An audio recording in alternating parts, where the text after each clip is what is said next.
ஆக்சுவலா என்னன்னா சில 2-3 நாட்களா ஒரு வீடியோ ஒன்று சர்க்குலேட் ஆயிட்டு இருக்கு. எலக்ட்ரிக் இல்ல இது சொல்லு எலக்ட்ரிக் சத்தியமா சொல்லு. என்ன வீடியோனா, அண்ணன் சீமான் அவர்கள் வந்து GLC 300 சொல்லிட்டு ஒரு கார்ல வராரு, 8ஆம் நம்பர் காரு.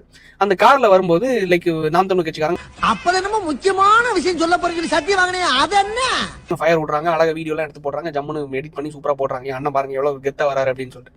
ஆக்சுவலா எனக்கு அப்ப என்ன தோணுன விஷயம் என்னன்னா, சரி இந்த கார் என்னதான் விலை அப்படின்னு சொல்லிட்டு போட்டு பார்ப்போம் அப்படின்னு சொல்லிட்டு பார்த்தா, நியர்லி இதுல AMG அதுன்னு சொல்லிட்டு சில வேரியன்ஸ் எல்லாம் இருக்கு. சரி மீடியமா போட்டா கூட 90 லட்சத்துல இருந்து 1 கோடி ரூபாய் வரைக்கும் வருது.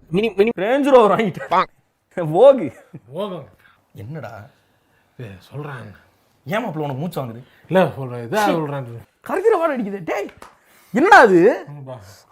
குளிருக்கு நல்லா இதமா இருக்குடா. என்னடா அது? எல்லாமே நல்லா இருக்கு. நான் யார் தானே அட்வைஸ் பண்றது?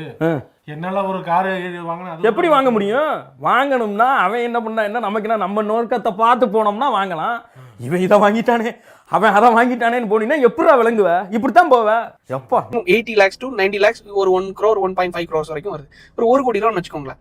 கரெக்டா எனக்கு தெரிஞ்சு ஒரு 6 மாசம் இருக்கும். 6 மாசத்துக்குள்ளதான், சாரி 6 மாசம் கிடையாது, ஒரு 3 மாசத்துக்குள்ளதான் திருச்சியில ஒரு மாநாடு போட்டாங்க. திருச்சியில மாநாடு போடும்போது 4 கோடி ரூபா அந்த மாநாடுக்கு வந்து தேவைப்படுது அப்படின்னு சொல்லியிருந்தாங்க. சரி மட்டும் தெளிவா சொல்லுப்பா, என்ன சொல்ல வர இந்த நாட்டுக்கு சொல்லு. உண்மையில ஒரு குடும்பத்துல இந்த ஒரு சிச்சுவேஷன் இருக்கு, குடும்பத்தை வழி நடத்துறதுக்கே கஷ்டமா இருக்குன்னா எப்படி அந்த குடும்ப தலைவர் ஒரு ஒரு ஒரு நல்ல ஒரு பென்ஸ் GLC 300 கார் வாங்கும்போது அந்த குடும்பத்துல இருக்கக்கூடிய அவங்களோட மனைவி பொண்டாட்டியா இருந்தாலும் சரி, பிள்ளைங்களா இருந்தாலும் சரி எப்படி பார்த்துட்டு இருப்பாங்க? நம்ம எல்லாம் வறுமையில இருக்கோம், அண்ணன் மட்டும் ஃபார்ச்சுனர் பென்ஸ்ன்னு சொல்லிட்டு எங்கேயோ பறக்குறாரு, அதாவது அப்பா மட்டும் பறக்குறாரு, எப்படியா அப்படின்னு சொல்லிட்டு யோசிக்க தோணுமா தோணாதா?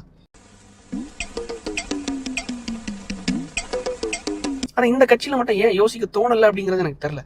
எல்லா இத தன்ன கேட்டேன், இதுக்கு போட்டு அடிக்கிறாங்க.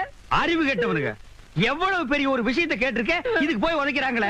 அதாவது கழுது மேய்க்கிற பையனுக்கு இப்படி ஒரு அறிவான்னு உன் மேல எல்லாருக்கும் பொறாமடா. நார்மலைஸ் பண்ணக்கூடிய ஒரு விஷயம். உண்மையிலேயே இதுக்கு முன்னாடி அண்ணன் ஃபார்ச்சுனர் கார் வச்சிருந்தார். அவர் ஃபார்ச்சுனர்ல போகிறதுக்கு எலிஜிபிளான நபரான்னு கேட்டா உண்மையிலே எலிஜிபிளான நபர். ஏன்னா அவரோட உழைப்புங்கிறது பெரிய உழைப்பு. உண்மையா சொல்றேன். எனக்கு எதுக்கு பாராட்டு விழா? நான் அப்படி என்ன செஞ்சிட்டேன்னு கேக்குறேன். நான் என் கடமையை தானே செஞ்சேன். ஒரே ஒருத்தரோட உழைப்பு. அவர் ஒருத்தர் தெருக்கள்ல எல்லா மேடைகளையும் போய் பேசின கத்துனனால, ஒரே காரணத்தினாலதான் இவ்வளவு பெரிய வளர்ச்சியை அவரால் எட்ட முடிஞ்சிச்சு. ஸோ இப்போ ஏற்பட்ட நபருக்கு உண்மையில ஒரு நல்ல காரணம். நம்ம எல்லாம் அவர் வந்து சைக்கிள் போனோம், ஜோரனா பைய தூக்கிட்டு போனோம்லாம் யாரும் இங்க சொல்லலை. அப்படி இருக்கிற சிச்சுவேஷன்ல GLC-யை பார்க்கும்போது உண்மையில அது ஆடம்பரம் தானே. இந்த ஆடம்பரம் ஏழை வீட்டு பிள்ளைகளை வழி நடத்தக்கூடிய ஒரு தலைவருக்கு தேவையா?